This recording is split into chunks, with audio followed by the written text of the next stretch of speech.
तर विरारच्या शिरगावात ईव्हीएम मध्ये बिघाड झालेला आहे।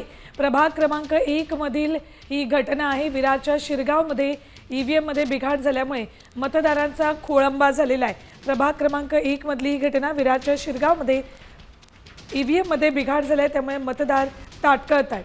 तर पाहायला मिळते की बविया विरुद्ध शिंदे आणि भाजप अशी युती या ठिकाणी आहे आणि इथे ईव्हीएम मध्ये बिघाड झाल्याची घटना आहे, त्यामुळे मतदार या ठिकाणी बाहेर ताटकळत आहेत। विरार पूर्वेची ही घटना आहे। आपल्यासोबत मनोज तांबे जोडले गेलेत। मनोज, या ठिकाणी शिरगाव मध्ये किती लोक ताटकळले आणि केव्हापासून हा बिघाड झालेला आहे?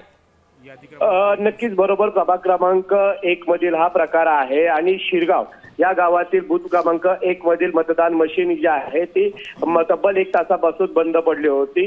हा प्रभाग सगळ्यात मोठा असल्यामुळे या ठिकाणी मतदारांची देखील संख्या मोठी आहे। मात्र सकाळी मतदान मशीन सुरू होण्या अगोदरच बंद पडल्यामुळे मतदारांमध्ये नाराजी झाली।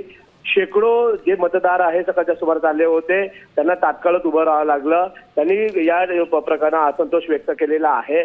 मात्र ही मशीन बंद पडल्यामुळे जे मतदार आहेत त्यांनी देखील काहींनी काढता पाय घेतला। मात्र ही मशीन बंद पडल्यामुळे अनेक लोकांना अनेक प्रश्न उभे राहिले, कारण हा प्रभाग 29 प्रभागातील सर्वात मोठा प्रभागात आहे। सर्वात मोठे मतदार या ठिकाणी मतदान केलं जातं, त्यामुळे सुरू होण्या अगोदरच मशीन बंद पडल्यामुळे कुठेतरी हा जो विसंगता आहे, पालिकेचा निष्काळजीपणा आहे, निवडणुकीचा निष्काळजीपणा आहे, तो चव्हाट्यावर येताना आपल्याला पाहायला मिळतोय। धन्यवाद सविस्तर माहितीसाठी मनोज। आपण पाहतोय की विरार मधल्या शिरगाव मध्ये, विरार पूर्वेतल्या शिरगाव इथं ही घटना झालेली आहे।